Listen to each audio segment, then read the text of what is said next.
Obstructions, I'm Bob. And I'm Josh. And you look perplexed. I am extremely perplexed. Man.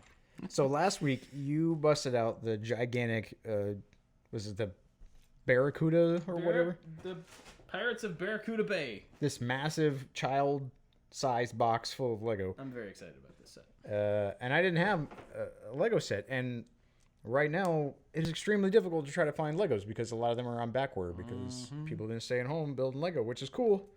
But it's kind of a famine out there. So I looked up architectural model kits because I wanted to build some buildings. And I found one. I got King Arthur's Camelot. And I thought it was in pieces. Like model type pieces. Right. And if you can see the video right now, it is in like a bajillion jigsaw puzzle pieces. They're like padded jigsaw. Yeah, they're foam backed, like closed cell kind of foam pieces. And it's a 3D jigsaw puzzle, not necessarily a 3D model kit. Yeah. So it's not like here's a pop-out piece of a door. Here's literally like a couple thousand pieces of 3D foam things that you have to put together in 3 dimension. 865. To be fair, it does say 3D puzzle on the box. Yeah, it did. And there was one that I saw of Notre Dame. I'm like, oh, that would be cool. There's buttresses and doors. And the way that the video on Amazon had it go together was like, here's the spire. You just, boop, you put the spire on top. And I'm like, oh, okay. That's a little misleading. But it does say, assemble your 3D puzzle in 3 steps. Sort pieces. Assemble flat sections. Go! Like that's all it takes.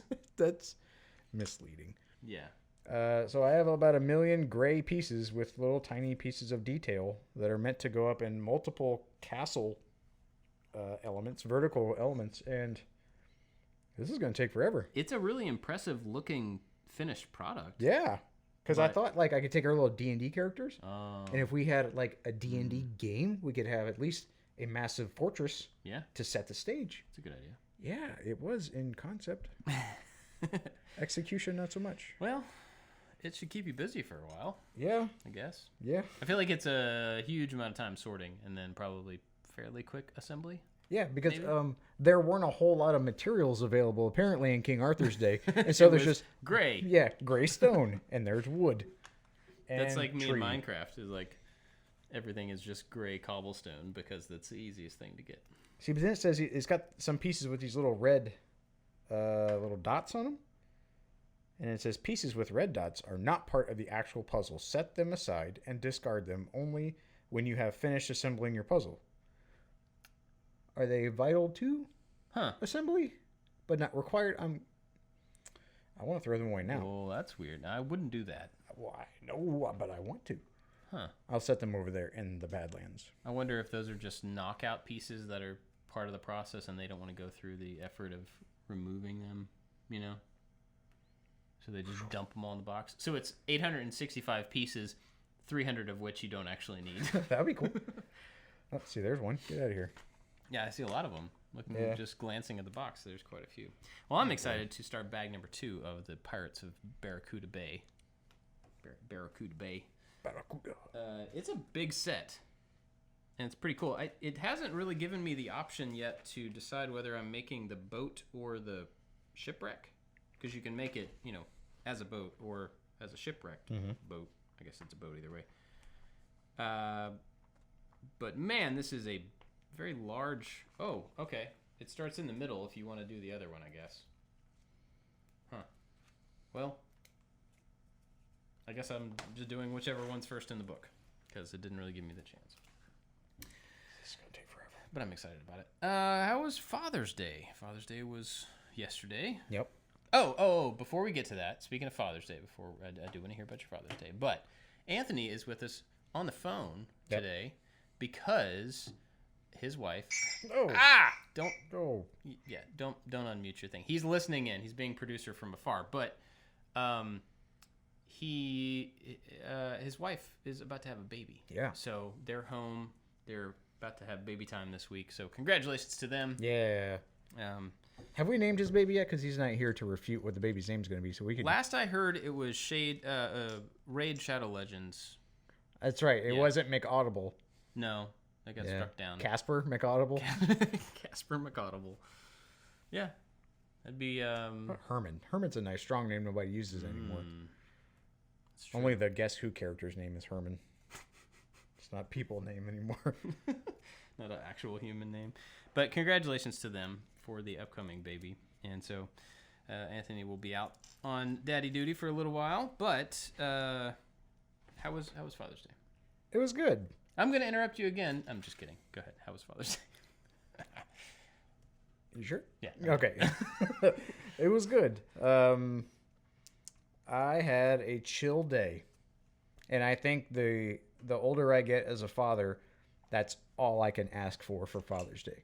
Mm-hmm. Like drawing me a picture with, my unbearded bald head that the kids seem to draw repeatedly because they don't acknowledge in print that I have a beard. I don't know why. It's some psychological thing, I'm sure, that can be dissected later on. But all I asked him for was for everybody to just be cool. Like, don't fight with each other. Please don't make me have to be a disciplinarian on Father's Day. That's all I ask. And they did a great job. They rewarded me.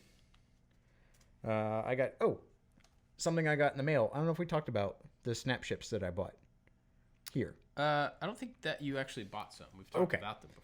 So, longtime listeners of the show, the very first episode that we ever did, we didn't buy any Lego sets. We had these things called snap ships, and there were things that I found with some other podcast mates from the Making Geeks podcast at one of the Bay Area maker fairs. These guys had a huge setup with a bunch of like 3D printed little brick little thingies that you put together, and it made these really cool looking like custom spaceships. And think Lego but bigger, and cool wings and guns and rocket motors and like very detailed little pieces. Like specific sections rather than blocks. Yeah. They had a lot of add-on little cannons and cool spaceshipy things.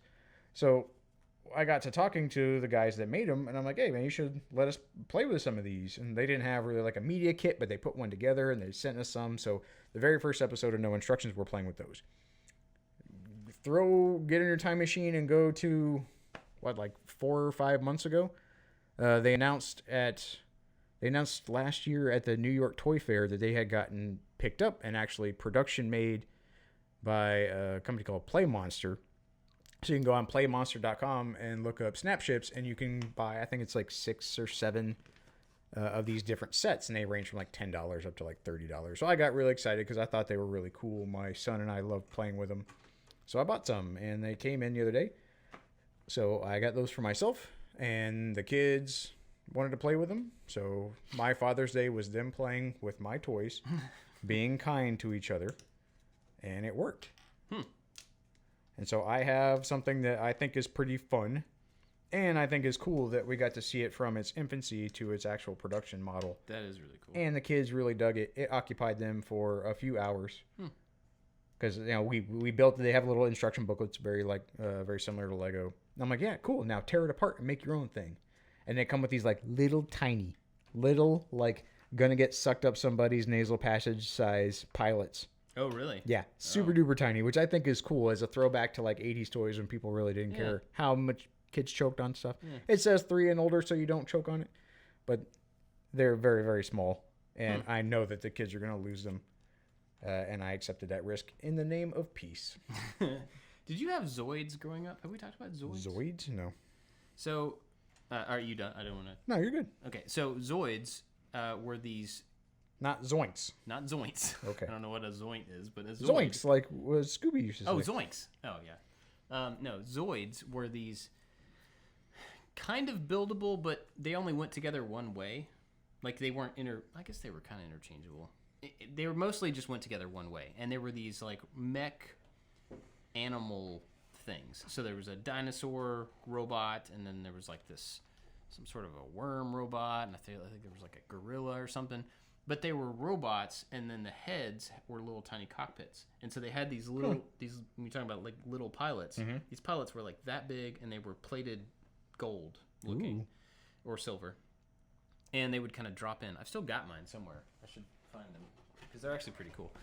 But those little guys were super hard to keep track of. Yeah. But the cool thing about them was that they were the correct size for all of the Japanese toys as well, which I guess is always were probably some Americanized version of a Japanese toy. Yeah. But so you could take these little guys and you could put them in the cab of Optimus Prime, and they fit. That's cool. Yeah. So I had a couple of these Zoids, but the little guys I ended up playing with a bunch of other things. Zoids were pretty awesome. Anyway, so what else did you do? Anything? Like, did you just play? We played. I know this is going to sound really silly. I got to organize my refrigerator and my pantry. Nerd. Yeah. Because my wife wasn't feeling well, so she went to go take a nap, and she apologized about 100 times that I had to fend for myself on Father's Day, and I'm like, yo, whatever, it's fine. And she had just gotten groceries the day before, and it was really hectic around the house, and so I opened up the refrigerator, and everything just got shoved in there. And so I went, well, this is kind of driving me crazy, so I'm going to fix it. So I organized the refrigerator, which seems like a very tedious, boring task on Father's Day, but it gave me some shred of enjoyment. So there's something in my house that is a little more organized and clean, and I like doing that. So it's a very Angela from The Office way to spend my Father's Day. But it worked out, and now my house is a little nicer than it was before. Cool. What'd you do? Not much. Slept in, and then we watched church online, and then went for a run while my wife was making breakfast lunch. She made waffles for me, which was pretty cool. And the kids all wanted me to play video games with them, which is something they usually play their video game time during the day while I'm working. And so this was, on the weekend, me just being free, they just wanted me to sit in and play Fortnite with them. And I told you this earlier, but I'll tell everybody else. I've played Fortnite one time before, and it was when I installed it to see if the kids should play it or not. And when I installed it that time, I jumped in, played a game, and I got third or second or something in the first game that I played. And I'm like, yeah, it's fine. It's not a lot of fun necessarily, but it's a thing. Yeah. So my boys have been super into Fortnite the last couple weeks. I finally let them play it. I bought them a skin or whatever, and then they just played all the time with their friends. So my oldest wanted me to play with him. So I jump in. I don't really know what I'm doing, but I have played it before. So he's telling me, oh, you got to go over there. You got to break this thing and get the thing. And he's talking as if he really knows what he's doing. And he really doesn't, but he's played it more than I have. So he's telling me all the guns I need to get and everything. And so I just picked up a gun. And I like to play, in that type of game, I get a shotgun or a rocket launcher. Because I'm not precise. I typically cannot do headshots. I just look for close quarter spray. Yep. And that usually works out. Spray and pray, as they call it. Yeah. So I'm running around with a shotgun, and the game just goes on and on and on. And he's trying to find me. He's like, I'll come run with you. And I'm like, if we probably want to survive by staying apart. If we're together, we're both going to die. Yep. So I'm kind of not saying that, but I'm running away from him, trying to get away from him. He's trying to catch up with me. So anyway, I kill a couple of people, and he's all blown away that I'm killing these people. And then we get to the very last the storm has gotten smaller. We're on the last little circle or whatever. And I killed a couple people, picked up their guns, and stuck with my shotgun. And then he runs over, and somebody's shooting at him. And so I had a sniper rifle, and I popped it up and headshotted the person who was shooting him and won the game. And he was pretty blown away that I saved him.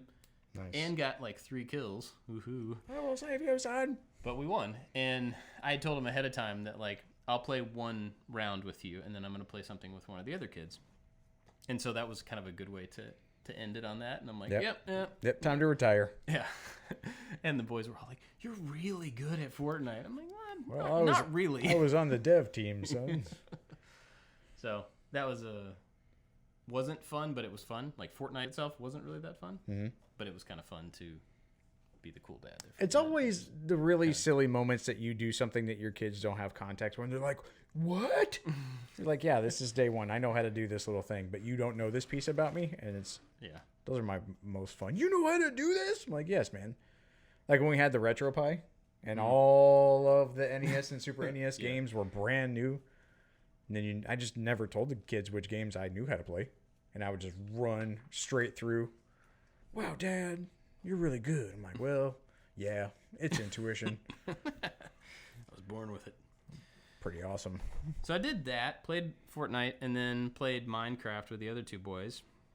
My daughter, she was out playing with her friends, so I haven't played a game with her yet this week, but that's... Does she get down on games? Yeah. She's been playing a lot of Little Big Planet 3 recently, and Mario Kart. And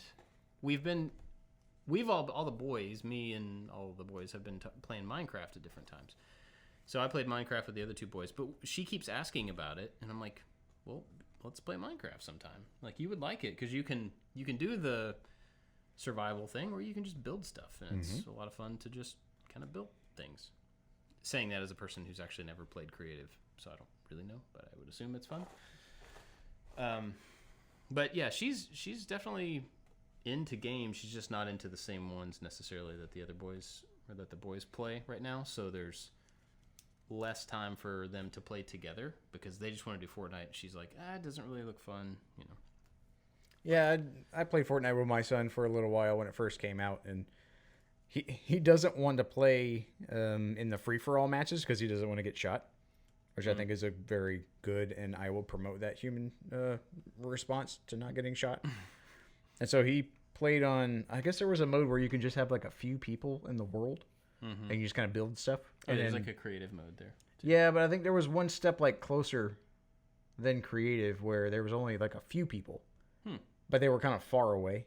Oh. And so he could see that there were a few other people in this world, but he would stay away from them because he thought they were just going to kill him. I'm like, well, I don't know. I've never played. That very well could be true.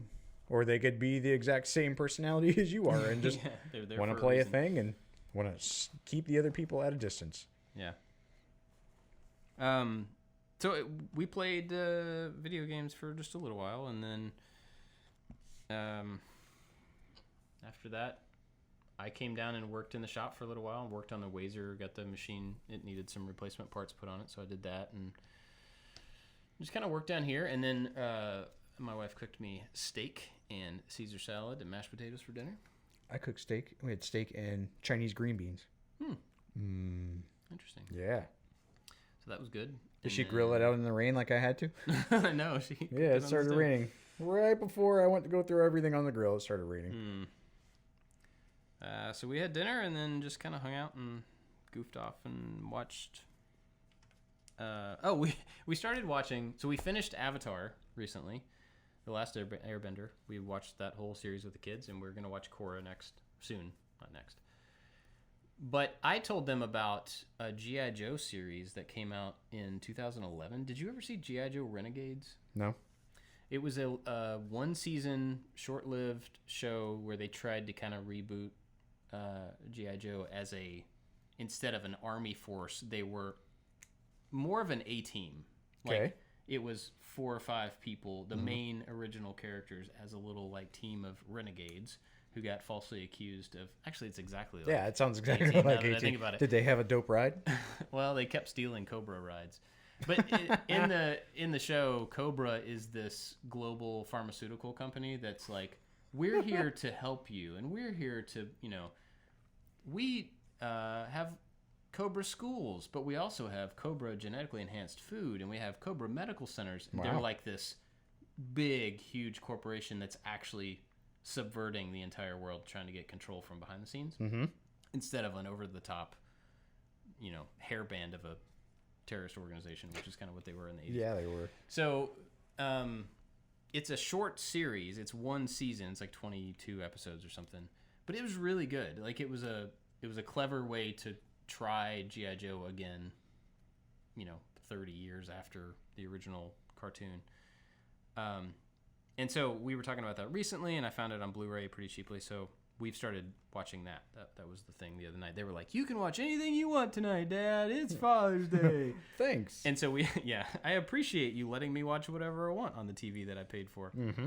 But it was funny, though, because at dinner, we were sitting around, and my wife was like, let's do How Well Do We Know Daddy? Ooh. So they started asking questions. They each took turn asking a question about me, and they would go around and everybody would give their answer, and then I would have to answer. And at first I was like, oh, great. I just want to eat my food. But it was actually pretty funny. Stop talking with your mouth full. Yeah, pretty much. But it was actually pretty funny to hear their responses. And so much of it they knew, and then there were a few things that they just didn't get at all. Do you have some examples? I'm trying to think of what the examples of the things they didn't get at all.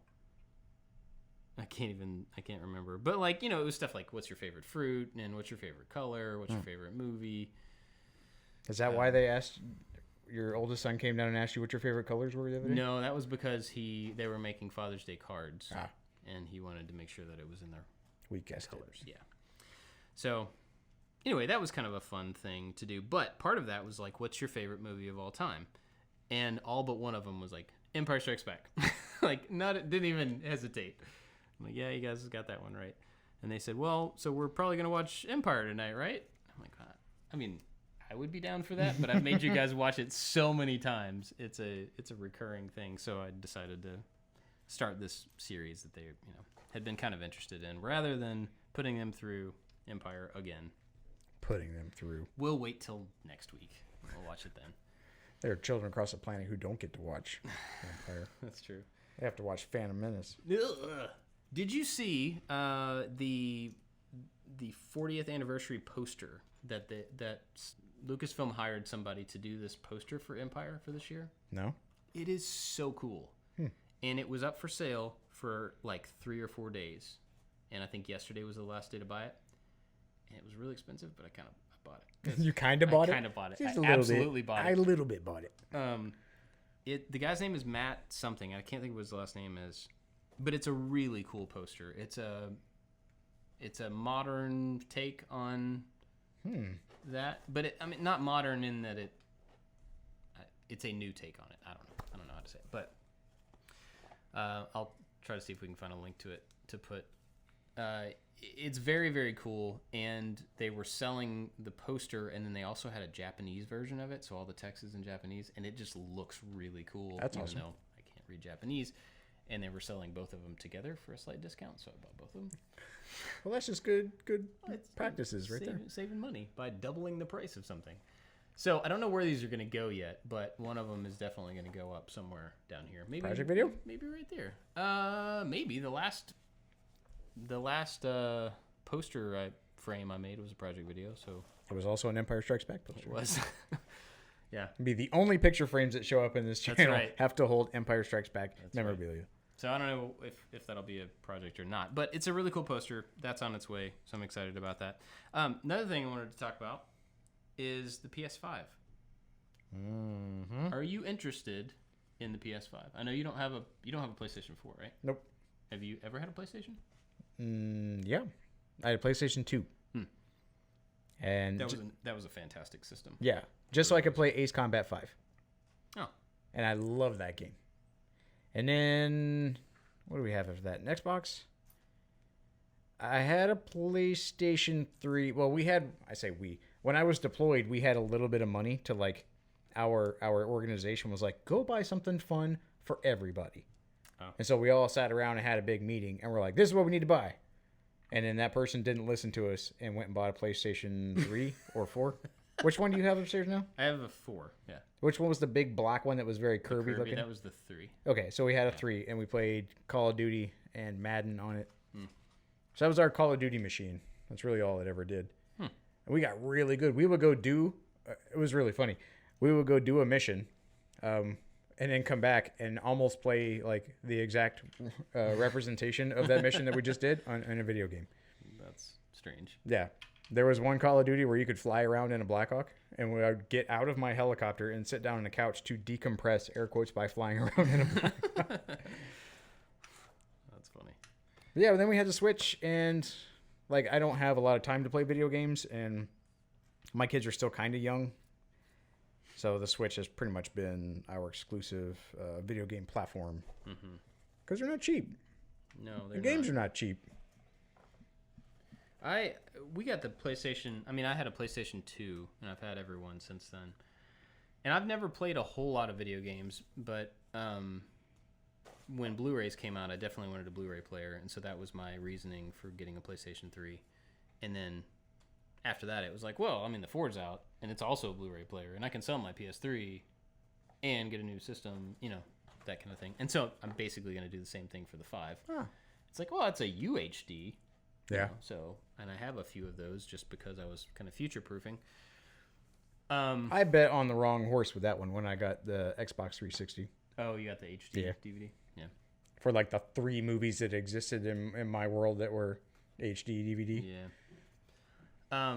But with the PS5, like I've been avoiding getting any VR system for quite a while, and I've thought about getting it for the PlayStation 4 several times, but then it's just like, I don't know. I mean, I feel like that technology is going to keep improving so quickly over the next few years that it's hard for me to invest in any of them because I feel like it's just going to be out of date. Especially by the time I would commit to one, it'd be like have been out for 6 months, and so it's half a life cycle for. Yeah, I think with platform VR though, I don't think it's going to be as fast. Yeah. Yeah, so I think the PS5 will probably be the one where because I just am in on the PlayStation ecosystem. And so I think that'll probably be the one where I actually get a headset. Especially when they announce Squadrons, Star Wars Squadrons. If you've not heard about this and you're listening and you like Star Wars, there's a new game from EA that is all about, it's a flight sim, basically, I think, or a combat sim, I guess, not a flight sim. It's flight sim, yeah. But you get to fly on both the Rebellion and on the, or I don't know if it's the Republic or the Rebellion, whatever, the good guys and the bad guys. You get to fly both sides. And it looks pretty awesome, and it's made to be VR and not VR, but it's made specifically with VR play in mind, and like that sounds awesome. Yep. To be able to sit down on the couch, because like the VR walking around thing, like, it's novel, but I the one time I did it on your system, I was just really uncomfortable. I felt like I was about to hit something because I couldn't see anything, and so being able to sit down in a chair and feel like I'm in a cockpit and not feel like I'm going to run into something, that sounds pretty awesome. Well, I don't know if the PlayStation has any kind of like boundary notification like the Oculus does, where the Oculus will project like a little grid if you're nearing the boundary that you create. So you can make a stationary boundary where it's just a little cylinder around you, or you can create a room scale boundary. And if you approach that boundary, it lets you know. And I don't know if any other VR system does that. Yeah, I think they do. But it's pretty nice. And even then, like, unless you have like a basketball court to play in, you just have to alter the way that you're doing things. And I think for that game in particular, you're meant to sit down. Yeah. So you're not running around. Ooh, that would be cool if you ran around the outside of your ship. If it had to like have maintenance and you had to get out and like go repair stuff. Like when you land at the base and it's all smoky, and it's like, oh, go replace the motivator, and you got to run back there and do it. That would be cool. Motivator. This is interesting. So is this thing. Yeah, that's the word I will use. It looks like a lot of fun. But I am excited about the PS5 and Squadrons and VR. All that combo sounds pretty cool. Mm-hmm. But it's funny because you were talking about the Switch versus the, like your kid's age and stuff. I've had the PS4 for a while, and I have several games that I've played on it. And then we got the Switch a couple of Christmases ago because it felt like more of a young kid type system. Like there were games that they would enjoy more. It seemed like, the portability of it and stuff. And until pretty recently, they kind of played the Switch and I played the PS4 after they went to bed, and they barely knew that it was even there, and stuff. And then they've gotten into Fortnite. They've started playing Minecraft. They've started playing Little Big Planet. And so now, and my oldest son wanted to play Battlefront. That was the first thing that really brought him in.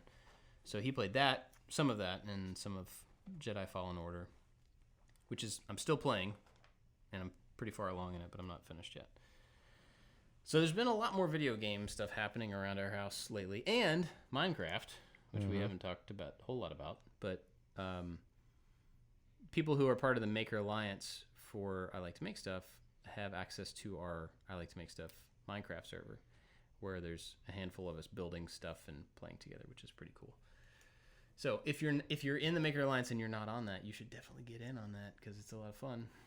And you should ignore the little messages that pop up every once in a while. It's a weird glitch. Yeah. That we can't figure out why. Yeah. It says something about Josh Breakstuff gave himself diamond armor. I'm still getting to the bottom of why it keeps saying that. Yeah. But you should just ignore certain messages like that. It's absolutely not that he's cheating.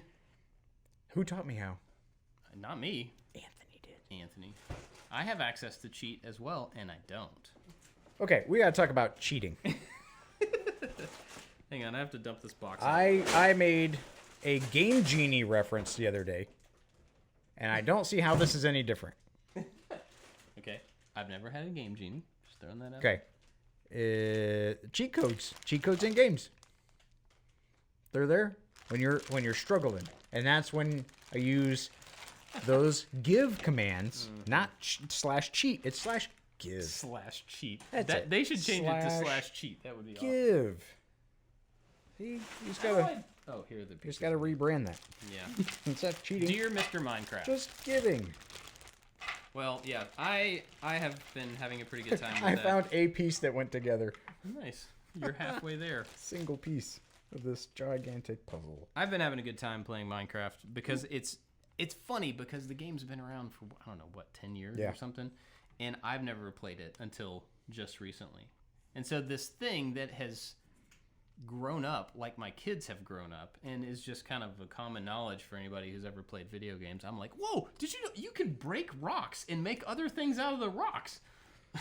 It's just... I remember the first time you got onto there, you're like, I don't have anything. We're like, yeah, you got to go around and like find stuff. You're like, so I just like smacked this tree a bunch. Is that what I'm supposed to be doing? I mean, that's what you do, right?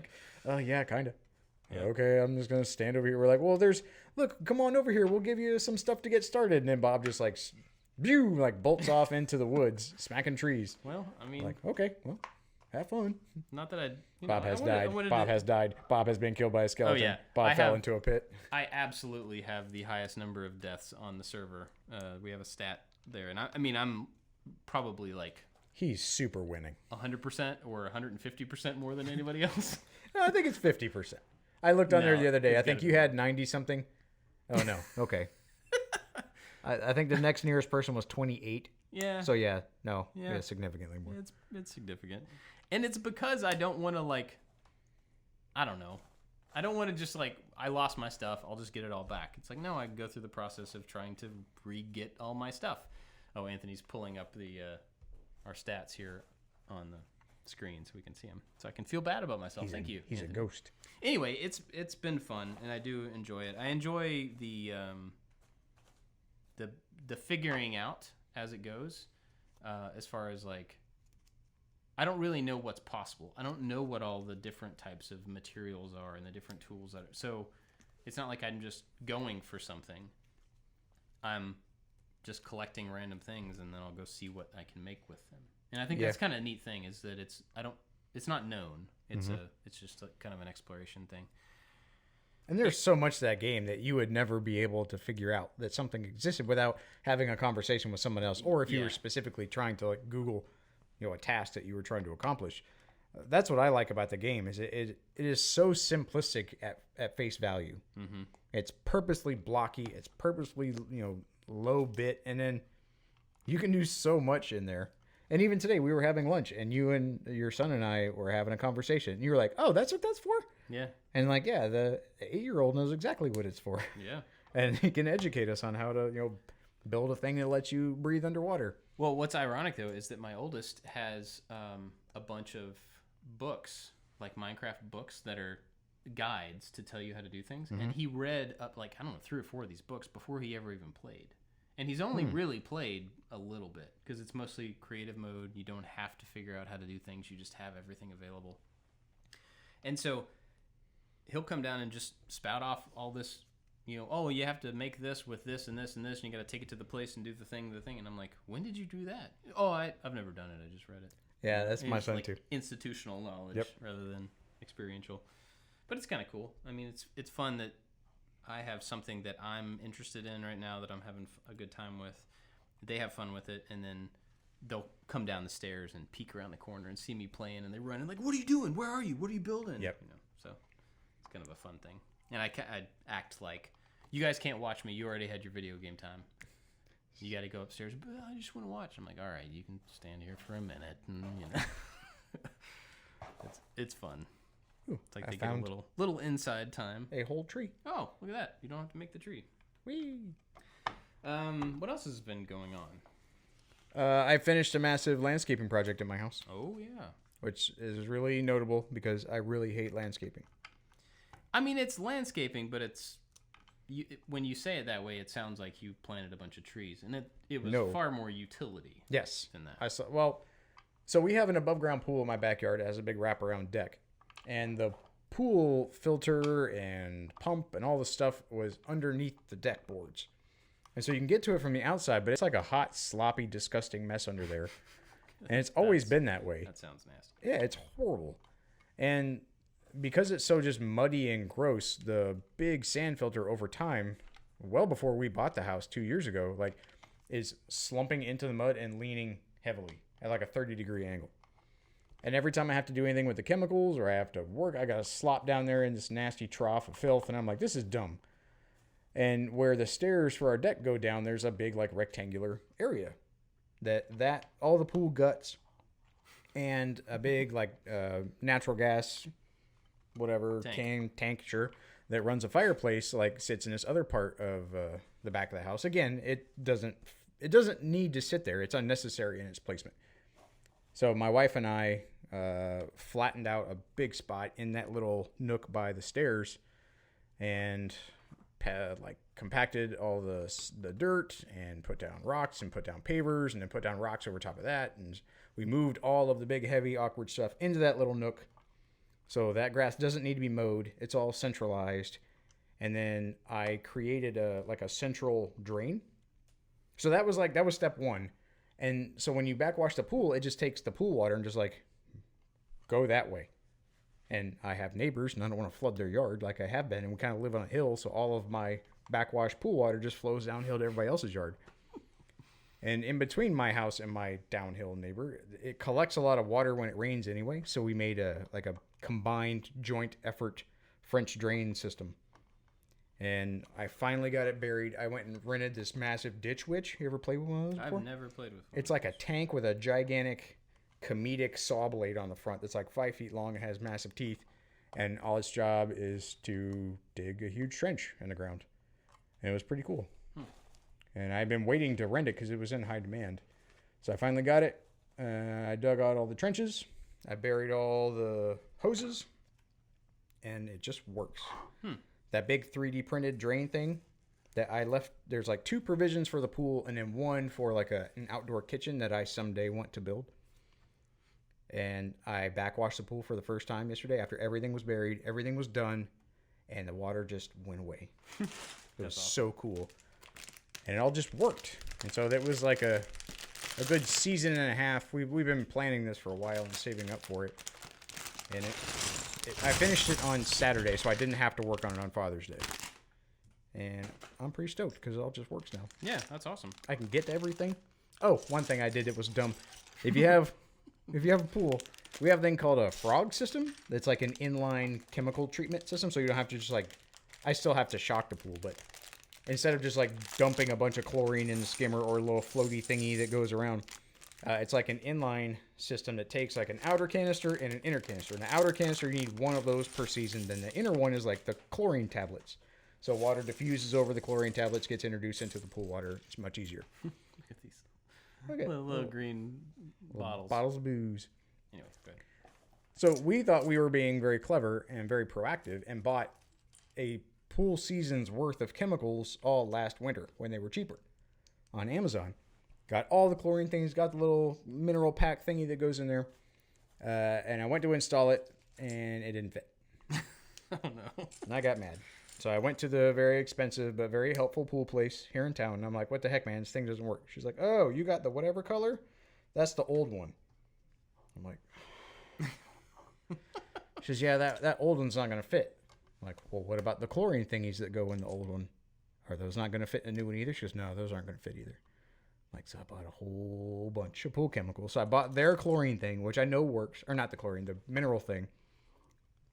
It fit. Chlorine thingy doesn't fit inside there. So now I just saw off the top of my chlorine little canister thingies and just dump the chlorine nuggets into the hopper dealy. Totally works. She told me that was an option. I'm like, oh yeah, that's happening. She's, well, you could try to return it. I'm like, nope, not doing that. So now every time I need chlorine, I just like you're doing like the champagne bottle with the saber. Oh yeah. But I do it with a utility knife on this thingy, and it takes a little longer. But I hack off the top and dump all the little chlorine pucks into this thing, and That's funny. yeah. So live and learn. I mean, stuff is cheap on Amazon for a reason, I suppose. We had a pool in Savannah, and I miss swimming in the pool. I don't miss anything else about the pool. Yeah. The amount of upkeep and just stuff like I don't know, all the different parts that go into having a pool. Or I don't know. I'm not gonna say they're not worth it, but it's a lot. You know, It's a lot of stuff. So, and I don't miss that at all. Well, 2 jobs ago, some people that listen to this podcast might know that I used to work as a water survival instructor, and we worked in I don't remember how many gallon pool, but it had a 4-foot shelf that immediately dropped down to a 12-foot shelf, and we used to do water survival training in it. And so it was like part of my job to kind of take care of the pool. And I mean, it wasn't always glamorous, and we had scuba gear, and it was kind of neat. And so having to do that on my own, it doesn't really seem like work because the reward for my efforts is far different. Yeah. To where when I had to do it for work, it was so that the pool didn't froth up and become a disgusting smell. But now, like, my daughter will get in that water, like a drop of a hat. Doesn't matter. She will go in there. And the other day, after I finally finished all that yard work, I'm like, all I'm doing is just collapsing into the pool. And she's like, I'm getting in the water. And so she is 4, and she can swim underwater with me. We have little competitions now to see who can dive and get a thing faster. Nice. She could swim last year, and then I think she forgot or got scared, and so we had to kind of do a refresher this season. But yeah, it's my time to like hang out with my daughter in the pool, and I'm building memories, and I'm building a skill that, again, it floored me when I met somebody for the first time who didn't know how to swim. And like I finally understood, oh yeah, people don't like have the same upbringing or availability for things that I do. But it's just one of those things that it may not save her in her life one day. It may not, she put it on a resume, but she's really good at swimming. And we never had a swim team. Ironically, growing up near the water, swim team was never a thing. But there's a swim team here in town. I'm like, oh, that'd be so cool. She'd be on the swim team. And she could win all the gold medals like Michael Phelps, because apparently swimming has like 50 gold medals you can win, where if you do the luge, you only got the one.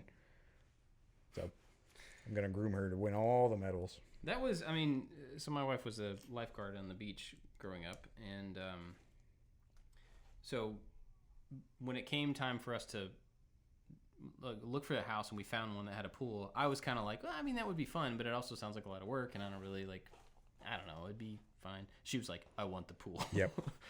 Like, okay, you know, so we gave it a shot. It was a good house, and we had a lot of fun in the pool. But one thing that was really amazing about it, like you're saying, is the kids. When we moved into that house, my oldest was 9 months old. So the rest of them were born into a home that spent all of our time in the pool. And so they, you know, at 7, 8 months, we were throwing them back and forth, dunking them underwater, getting them totally used to that. So they all swam really well from a very young age. And that is incredibly important. And I'm really happy about, regardless of anything else about the pool or the maintenance or the whatever, the fact that they were able to learn how to swim really young, not be afraid of it. Yep. I think is huge. So I'm definitely grateful for that. And I do miss the fact that the time that we spent in the pool, because we used to just constantly be in the pool. You know, like our backyard in Savannah was pretty small. There wasn't a whole lot to do in our neighborhood because it wasn't a very, like, we had a street we could walk down, but we couldn't walk to anything. You know, it wasn't on the way to something else usually. And so it was a lot of young kids in the pool on the trampoline, in the pool on the trampoline, just all the time. And that was good. And where we live now has its own different set of perks that I'm really happy about. But that is one thing I miss, is just how much time we actually spent in the pool. Did I tell you about, this is just related to the pool, the time the diving board fell in? Yeah, you told me. You told everyone. So my friend Aaron and his son were over swimming one time, and this pool was from the early 80s, and it was that traditional concrete light blue pool that you always think about, the in-ground pool with the light blue slide, the half turn, the regular old diving board. It was like all the stuff that you would think of if you saw a pool from the early 80s. And it had been taken care of, but it was still old. And so we jumped on this diving board all the time. It was really bouncy. We would have all these competitions and do all this fun stuff with me and my friends and the kids. And anyway, so Aaron was a little bit bigger than me, but not much. He wasn't like a big guy or anything, but he went up one time and he was going to jump and bounce really high and then splash his son who was in the pool. And so he kind of motioned to me like, check this out. So we're all looking at him, everybody except for his son. And he runs and jumps real high, hits the front of the diving board, but instead of bouncing back up, he just went straight down. Yep. And the diving board went down with him. It stood up behind him and went into the pool. And the bolts coming out of the ground had rusted, and then because it had gotten loose, I guess, the fiberglass on the bottom of the thing had broken loose. Anyway, it just came loose all of a sudden and fell. It kind of hit him in the back and fell in the pool after him. It was really funny. And he was fine. But it was hilarious because he was trying to be all sneaky and just fell in the pool. It was pretty good. There was another story. There was something else I was going to say around the pool, and I can't remember what it was now. We were talking about it earlier. I don't know. I absolutely love the water. And I've discovered that about myself more and more, that I really miss being around the water. And when we go on vacation, we go back, home to Florida. And when we go for Thanksgiving and stuff, like, it's kind of chilly. And it's not really beach weather. And so I'm kind of sad when we go home sometimes that I can't go. Like, you can go sit on the beach and hooray, like the beach. But, like, the beach and the water they're a thing. They're a combination. It's a package deal. Yeah. And I know friends of mine and my father hates the sand. Absolutely hates it. Like, he doesn't want to go to the beach. And so I like both of them. Yeah. I want to go swimming. I want to go scuba diving. I want to be in the water as much as I possibly can. So obviously, I would imagine you prefer the ocean, but do you Gulf? Well, whatever. Okay. Yeah, you're one of those. So do you dislike lakes? I'm scared of lakes. Really? I'm a Florida kid, man. Every lake has got alligators in it. Like, we were in New Jersey, and I remember there was a lake, and someone was talking about going to swim. I'm like, that lake has got alligators in it. And then they're like, we're in New Jersey. I'm like, oh, yeah. I guess that's not a thing everywhere else. See, that's why I don't like being in water in Florida. Because no matter what body of water you're in, south of Atlanta, something can kill you. Yeah. But north of Atlanta, I'm just picking Atlanta as a point, but anywhere up past that, there are very few things that can kill you. There are things that can kill you. Yeah, but you can't see. It's just like murky and soupy. I guess I don't really see that. Yeah, the reason I was asking about that is because me growing up here with lake water, and I mean, we were in rivers a little bit, which is a little bit different situation, but it was mostly being in lakes, going on boats and stuff, going water skiing. And to me, jumping in water where I know there's nothing that can hurt me, I don't care how muddy or dark it is, but like jumping into clear water in Florida, that means I can see the shark coming. That means I can see the thing, but I can't get away from it. I'm more uncomfortable, especially with the rivers down there and the lakes, because they're murky. The ocean's one thing, so you can kind of see in certain parts, but man, like Jenny's parents live on a small lake, and I just put my feet in that. No, not doing that. There is something right there. It's got to be within arm's reach that can eat me, and I don't want it to. Yeah. There, where we were in the Panhandle, like, there were these two really predominant rivers. There was the bay that was brackish water, like a mixture of salt and fresh water, and then there was the Gulf of Mexico. So you had all aquatic biomes available to you at any time. And in your single neighborhood where we live, like, we moved away from the beach to a town kind of further inland on the interstate when I was a teenager. But in your neighborhood, there could be like, those people go exclusively to the beach, those people go exclusively to the bay, and those people go exclusively to the river. Interesting. And so there was Okay. a little socio, like, I don't want to say economic, because the river was usually cheaper to get to and it Right. wasn't as far away, but like there was a distinct group of people that went to each place. Not that it was, it would divide people, but they had the place that they would go. Like Tiff's family used to go to the river a lot, and they would go camping on this one spot in the river. So if it was hot and you needed to be refreshed and you wanted to be near water, that was the first place they chose. I remember she asked me to go to the river one time. I'm like, no, I don't want to go to the river. Like, that's gross. Why would I go to the river when the beautiful Gulf of Mexico is right there? And the river seemed like if you wanted to be away from all the people, you would choose the river and have a more laid back, get in an inner tube and drink some beers floating down the river was one thing. The bay was way more calm. It had a really, really shallow shelf, so you could walk really far out into the bay. It was brackish water, so if you had like little kids, it was easier to kind of keep them all contained. They weren't going to get like pounded by waves. If they swallowed some of the water, it wasn't that bad. Yeah. And so like a lot of the people with a bunch of little kids would tend to go there. And so Tiff's sister, who has a bunch of kids, when they wanted to go somewhere refreshing, they would go to the bay. And a lot of people go down to, so we lived near Destin and Fort Walton Beach. A lot of people wanted to go to like the big places down on the beach that had like the beach chairs and all the stuff. And I didn't want to be around anybody. And my dad was in the Air Force, and there were certain places right on the Gulf of Mexico that the Air Force Base owned. And he showed me where some of the best spots were that are really, really far out of the way. He used to work at this. Yeah, no one could get to. I mean, they can now, but there are certain spots that you can't get to. But like my beach that I declare, if I'm going to the beach, I'm going to one specific place out of the entire wide world. And I could go there any day of the week and maybe see 4 people. And that's why I go there. Wow. It's beautiful. It's not super secluded, but it looks awkward to get to because it's behind like fences along the road because it's Air Force property. There's no condos, there's no beach chairs, there's no bathrooms. Like you dig a hole in the ground and you lay down and you sunbathe so your back gets some sun, and then you go pee-pee and then you just cover that up with the sand, or you go in the water if it's not too cold. But that's the beach to me. When I was in the Army, I had to make up, I think it's still in my will right now, I had to make up a will, and then I had to make up like specific instructions, like if something happened to me, what memorial ceremony or whatever did I want. I'm like, I want to be sprinkled from a helicopter over that beach. I want everybody to go to that beach because that's where I'm going to go. If you need me, when I skipped school, I went to that beach. And now when we go home, like if there were pictures taken of our family, like that's where we're going. Right. And if someone's like, oh, we're going to go down the way to the crab trap because there's bathrooms and there's restaurants and they have the volleyball net on the beach. I'm like, blech, I'm not going there. There's other people. That's ridiculous. But there was the very clear distinction between river people and bay people. River people. And beach people.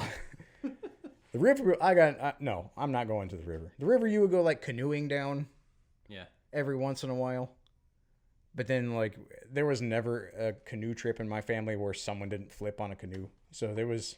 Oh, that's part of the fun. Yeah, it wasn't like a relaxing time. It was an adventure. And if you wanted an adventure, then okay, cool. Yeah, we can go kayaking or canoeing or whatever. That's funny because when we were growing up, when I was very young, we went camping quite a bit and we went canoeing quite a bit. And it was definitely an adventure. It wasn't...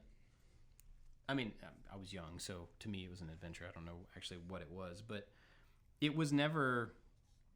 When I think of going to the beach, I think of going and laying on the beach and like it being, this is air quotes for people who are just listening, relaxing. And it's not relaxing, it's terrible. But that's what I think of people when they go to the beach. That's what they want to do. They want to go lay there. When I think of going canoeing or whitewater rafting or kayaking or something like that, that's adventure. It's fun. You never know what you're going to get into. It's going to be moving, you know, even if it's not fast, it's just, you're going from place to place. It's part of the fun of it. And so for us, going to the lake or going to the rivers when I was really young was about being in a boat, going to a thing and setting up camp somewhere. And then, because we would go take a canoe down one of the rivers around here, and we had this little tiny island in the middle of this river, and we called it Baloney Island for some reason. I don't know why. But we would canoe, an hour or something to it, pull up on it, set up camp, spend the night, and then take the canoe the rest of the way down the river to the dock Like there was a dock down there, and then somebody would go drive. I don't know how they got it. Yeah. But so we would do that, and then when I was older, my friends who had like speedboats and stuff, their parents had boats. We would go to some of the lakes around here and go, water skiing or knee boarding, or it was before any of the other fun stuff that you can do. We'd go on tubes and stuff like that. So for me, being in water was always about doing a fun thing, and I think that not just coexisting with nature. Yeah, I think that's part of why I'm just now realizing why I dislike the beach. Not that you can't do those things at the beach, because you can surf, you can do all sorts of stuff, but I think oftentimes the thing is to go lay on the beach, and it's just boring. Yeah, it's hot.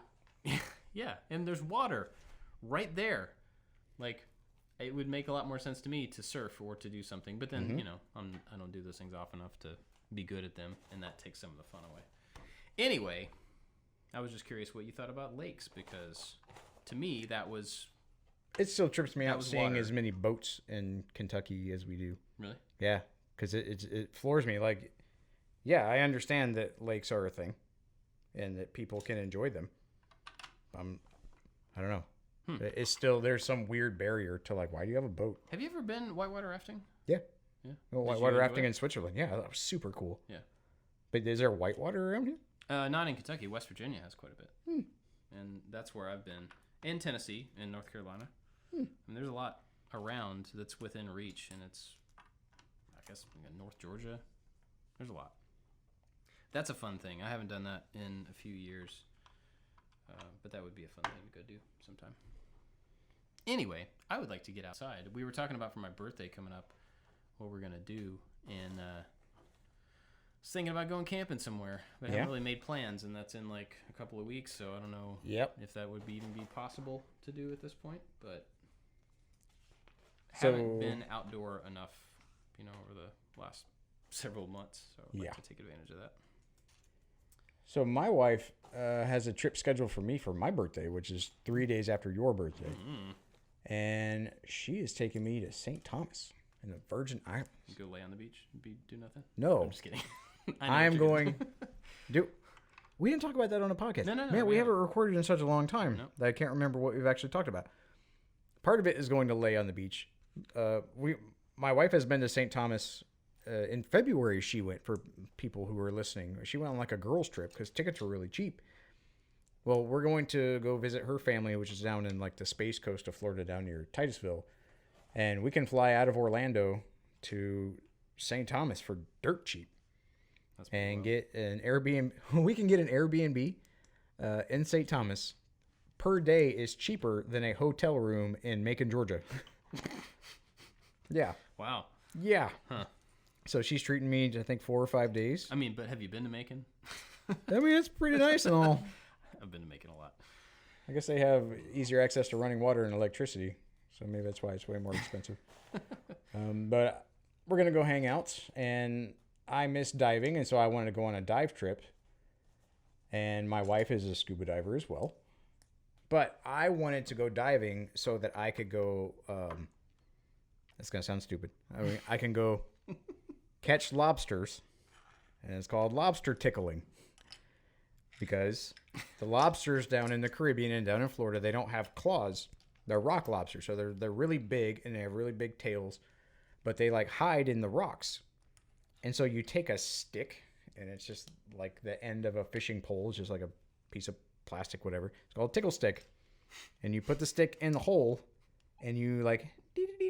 You like tickle them in the tail butt region, and they get real annoyed, and they like come out of the hole, and then they try to cup their tail under them the way a lobster tail would like curl under, and they shoot really fast. And so you have to use your tickle stick to like get out of there, and then as soon as it comes out of the hole, you put a net over top of them, and then they freak out, and then you take them by their big long antennae, and you cook them, and you eat their butt. And that is what I'm hoping to do. So we have a lobstering and spearfishing trip scheduled with this guy that has a boat. We're staying on the north side. I'm super excited. Yeah. And since Tiff does this, I don't know if we talked about it, she does this online teaching where she helps kids in China learn English. And so every morning she gets up and teaches some classes, and then she makes a certain amount of money per month that we don't really budget for because it was always in flux and it was kind of new. And so that's just like extra money that we have. She's making really good money doing that.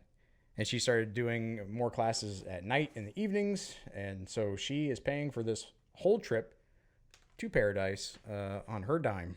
And that's pretty cool. That is very cool. That's awesome. Yeah. So I get some beach. I get fishing. I get tropical drinks melting in my hand like in Kokomo. It's going to be swell. Kokomo, Indiana. I remember when I drove past Kokomo, Indiana. I was very disappointed. Those Beach Boys are full of crap, man. Boys. That's funny. Well, that'll be cool. That'll be really good. And it's a kind of a long trip, right? Like, yeah, because we're not a short trip. I guess. No. And most of the summers, like when you and your family go down to Florida, we went a couple times. But I think the last year, I've been here longer than 2 years. Dang. Mm-hmm. I think every summer when you guys go down for the summer to go see your family in Florida, we like pause and go, well, we could save that money for this and we could get stuff done. And so it's always we've ducked out of doing a summer trip. Yeah. And we would in lieu like do smaller camping trips like you're talking about, but all the camping sites have been closed and we haven't had a chance to do that. And now my wife has earned enough money to treat me to a trip. Mm-hmm. I'm going to take it. That's awesome. And our kids are being watched by my father-in-law, which is awesome. So it's a mommy-daddy trip to the Caribbean. Yeah.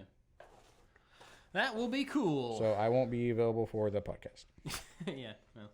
Anthony could put this wall together because I'm pretty sure this whole castle thing will not be put together by then. This is insane. I'm not going to touch it. That's for sure. Cool. Well, we're well over an hour. Are we really? And I didn't do anything. I put one piece together. Look what I did. Well, we'll get back to it, and you know. Oh, do you want to talk about the thing we just released today? Oh yeah. Go for it. No, you do it. It's your thing. Well, it's our thing. We put out an online course, our first online course today, called Fusion 360 for Makers, and we have been working on it for like 2 months. For a minute. As long as quarantine has been going on. It was in the planning phases before then, but as soon as we were all separated because of the quarantine, we got on it. We like jumped on it. And so, yeah, we kind of collected our knowledge on Fusion 360 and tried to build a course that would be helpful to people to learn it, even if they don't have any experience in 3D modeling. And, you know, there's no assumption that you have anything going into it. And so we're finally putting that out to the world today. Yep. And it's kind of crazy because we have been working on it internally for so long. We've had some other people test it and check it out and give us feedback and all that, but it's still been kind of a secret kind of in-house thing, and now it's out there to everybody. So, which I think is funny because every week when I explain to people who don't know any better what we do, I say that we have a product launch every single week. Yeah. We have to market, we have to do research, we have to build the thing, we have to do all those things that a normal company would do to a real product, just on a much smaller scale. And so this has been like, no, this is an actual product. Yeah. That we have put forth a lot more effort into this course than we do a weekly project video. And so now I think all of us are that nervous, excited, scared. Yeah. By like, we pushed the button and made the announcement video live on YouTube and on Instagram, and we'll go do it other places here in a minute. But like, whoa, this is a thing that we put forth a lot of effort individually to make this thing that is a lot more in-depth. Mm-hmm. So I think the amount of effort that we put into it inherently is higher than a project video. And I'm really proud of it. Yeah, I am too. I think it's different in a bunch of different ways, but one of the big ones is that, you know, when we do project videos, there is some learning that happens through that, but its goal is not necessarily here's a bunch of information and we're doing a straight knowledge transfer from me to you. This course is just that. It's here, there's a bunch of stuff and I have to relay this stuff to you in a way that you can absorb all of it and make it useful. And so for me, it's a very different, I don't know, it carries like a different weight, or it has like a different I don't know, like the impact that it could have is very different, and so I think I'm a little nervous about that. I just want that to be what it can be for people, you know. And we talked about that during the initial conceptualization of this whole course, was that people need to pay for that one-on-one instruction. How do you get one-on-one when they're just watching a video? Yeah. And so that, from how it's framed, how it's put together, your delivery style was all about making people feel and that you are talking directly to them. And if you could handhold somebody through a very complex piece of software, like, that is step one. Everything is based off of that foundation. So if you're interested in learning more about Fusion 360, we all use it for all the projects that we do here to help conceptualize the idea, how to vet the construction methods, to come up with like a bill of materials so that we can save our time, we can be efficient with our time, and then you can make plans, you can 3D print, you can CNC, you can do all the cool things with that one model. If that's appealing to you at all, you should go check out, Anthony's not here, he would put it on the screen. Yeah. ilt.ms/fusion. Super easy. Yes. And a couple of the chapters are previewable, so you can get a feel for what you're going to get. For free. Yeah, for free. It is a paid course because we put forth a lot of work into this, and it's a lot slower, like we mentioned. So hopefully, and if the feedback we've gotten so far is that people have found a lot of value in it. So go check it out. If it's something that you're interested in, it's there for you. It's not there for us to buy beach houses, which we joke about. It's honestly, we started this with, we can inspire people. We can give people our plans, but what can we do to help people create their own stuff? Yeah. And you go, well, we need to teach them how to make their own stuff. And so this is where this started. Yeah. So go check it out. Yeah. It's pretty good. Please go check it out. And I hope it's useful for people, and I hope it's good. And we would like to hear about it. If you have, if you check it out and you have an opinion, good, bad, or ugly, we'd like to know. Because I think we want to do more of this type of thing in ways that make sense for people. But I want to do it. I want to make sure that if we do another one, it's better, that it's more focused and is more beneficial for the people who are investing in it. So. Yeah. Yeah. So go check that out. And I guess that's about it. And you got anything else you want to chat through? I would like to thank, since we haven't seen him in person, I would like to thank Forby and Anthony for their amazing work on the Fusion 360 course. I know we launched it today, and it's just you and I here in the house. The other two guys are not here. So if they were here, I think we would all do a collective jumping high five. So in lieu of that, I want to thank them personally for their work on this. We all worked from home, and so I felt very isolated. And so now to see that thing where I felt like I was by myself come to fruition, even though I definitely was not by myself, we couldn't have done any of this without all four of us together. Yeah. And I would like to thank them. Yeah. Likewise, everybody did a great job, and it was a cool team effort to work on something like that together. It was awesome. Now I need everyone's help with this puzzle. So the next 2 months are going to be us helping Josh with his puzzle.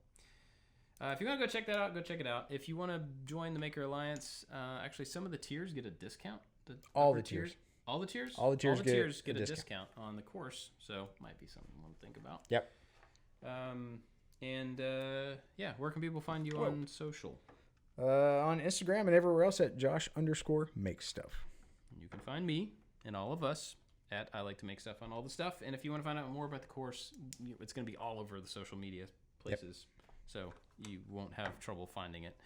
ilt.ms/fusion. FUSION. Yes, very good. Cool. Thanks for listening, everybody. Catch you next time. Bye-bye.